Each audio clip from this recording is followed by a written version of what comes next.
in which the last dangling threads of our story play out in the aftermath of Anna's death.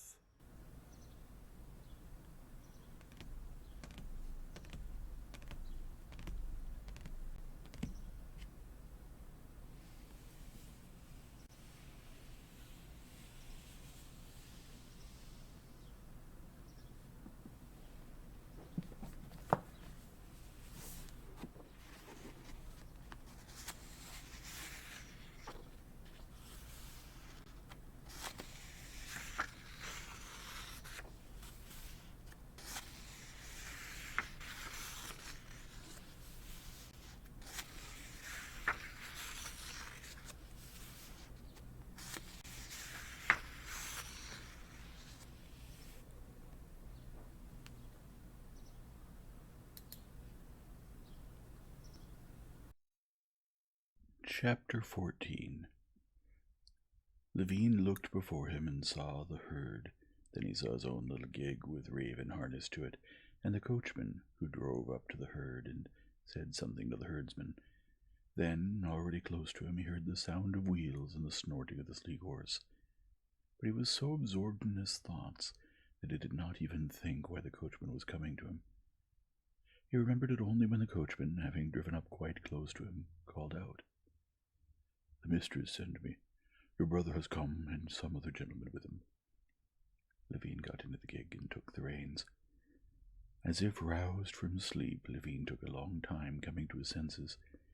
He looked at the sleek horse, lathered between the thighs and on the neck where a strap rubbed it, looked at the coachman, Ivan, who was sitting beside him, and remembered that he had been expecting his brother, that his wife was probably worried by his long absence, and tried to guess who the visitor was who had come with his brother. He now pictured his brother and his wife and the unknown visitor differently than before. It seemed to him that his relations with all people would now be different. With my brother now, there won't be that estrangement there has always been between us. There won't be any arguments. With Kitty there will be no more quarrels. With the visitor, whoever he is, I'll be gentle and kind, and with the servants, with Yvonne, everything will be different. Keeping a tight rein on the good horse, who was snorting with impatience and begging to run free, Levine kept looking at Yvonne, who sat beside him not knowing what to do with his idle hands, and constantly smoothing down his shirt, and sought a pretext for starting a conversation with him. He wanted to say that Yvonne should not have tightened the girth so much, but that seemed like a reproach, and he wanted to have a loving conversation. Yet nothing else came to his mind. "Please bear to the right, sir. There's a stump," said the coachman, guiding Levine by the reins. "Kindly do not touch me, and do not instruct me," said Levine, vexed by this interference for the coachman. This interference vexed him just as it always had, and at once he sadly felt how mistaken he had been in supposing that his inner state could instantly change him in his constructs with reality. About a quarter of a mile from home, Levine saw Grisha and Tanya running to meet him.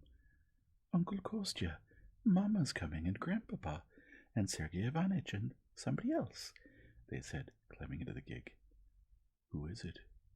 "He's terribly scary, and he goes like this with his arms," said Tanya, standing up at the gig and imitating Katavasov. "But is he old or young?" Levine asked, laughing, reminded of someone by Tanya's imitation. "Ah," he thought, "I only hope it's not somebody unpleasant."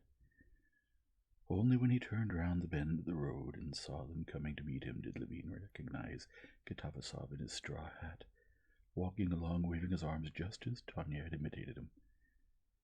Katavasov was very fond of talking about philosophy, taking his notion of it from natural scientists who never studied philosophy, and in Moscow recently Levine had had many arguments with him. One of those conversations in which Katavasov had thought he had gained the upper hand was the first thing that Levine remembered when he recognized him. "No, I'm not going to argue and speak my thoughts light-mindedly. Not for anything," he thought. Getting down from the gig and greeting his brother in Katavasov, Levin asked about his wife. "She's taken Mitya to Kolak." That was a wood near the house. "She wanted to settle him there. It's hot in the house," said Dolly. Levin had always advised his wife against taking the baby to the wood, which he considered dangerous, and the news displeased him. "She rushes from place to place with him," the prince said, smiling. "I advised her to try taking him to the ice cellar." "She wanted to go to the apiary. She thought you were there. That's where we're going," said Dolly. "Well, what are you up to?" said Sergei Ivanitch, lagging behind the others and walking side by side with his brother. "Nothing special. Busy with farming as usual," Levin answered. "And you, can you stay long? We've been expecting you all this while." "A couple of weeks. There's so much to do in Moscow." At these words the brothers' eyes met, and Levin, despite his usual and now especially strong desire to be on friendly and, above all, simple terms with his brother, felt it awkward to look at him. He lowered his eyes and did not know what to say. Going over subjects of conversation that would be agreeable for Sergei Ivanovitch and would distract him from talking about the Serbian war and the Slavic question, which he had hinted at in mentioning how busy he was in Moscow, Levin spoke of Sergei Ivanovitch's book. "Well, have there been reviews of your book?" he asked. Sergei Ivanovitch smiled at the deliberateness of the question. "Nobody's interested in it, and I least of all," he said. "Look, Darya Alexandrovna, it's going to rain," he added, pointing with his umbrella at some white clouds that appeared over the aspen tops. And these words were enough to re-establish between the brothers the not hostile but cool relations that Levin was trying to avoid. Levin went over to Katavasov. "How nice that you decided to come," he said to him. "I've long been meaning to. Now we'll talk and see. Have you read Spencer?" "No, I didn't finish," Levin said. "However, I don't need him now." "How so? That's interesting. Why?" I've finally become convinced that I won't find in him and those like him the solution to the questions that interest me.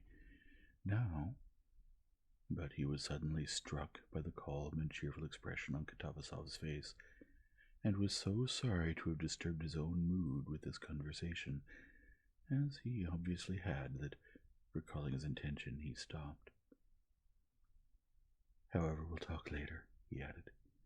"If we're going to the apiary, it's here, down this path," he said, addressing everyone.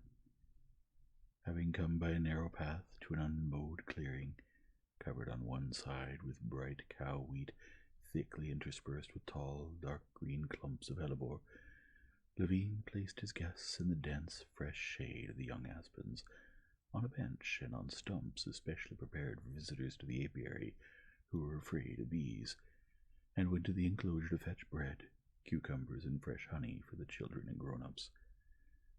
Trying to make as few quick movements as possible, and listening to the bees flying past him more and more frequently, he went down the path as far as the cottage.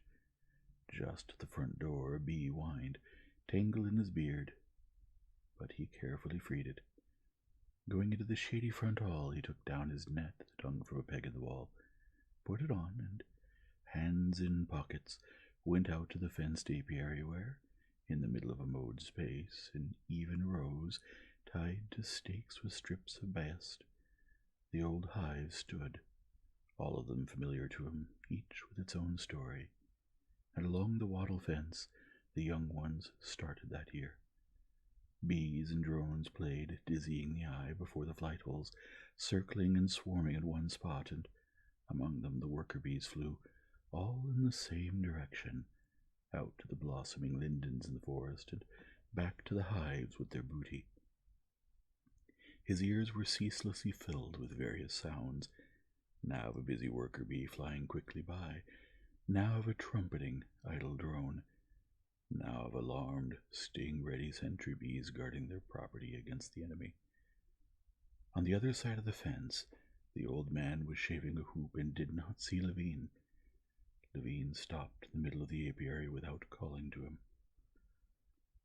He was glad of the chance to be alone in order to recover from reality, which had already brought his mood down so much. He remembered that he had already managed to get angry with Ivan, to show coldness to his brother, and to talk light-mindedly with Katavasov. Can it have been only a momentary mood that will pass without leaving a trace? He thought. But in that same moment, returning to his mood, he felt with joy that something new and important had taken place in him. Reality had only veiled for a time the inner peace he had found, but it was intact within him. Just as the bees now circling around him, threatening and distracting him, deprived him of full physical ease, made him shrink to avoid them, so the cares that had surrounded him from the moment he got into the gig had deprived him of inner freedom. But that lasted only as long as he was among them. As his bodily strength was wholly intact in him, despite the bees, so too was his newly realized spiritual strength intact.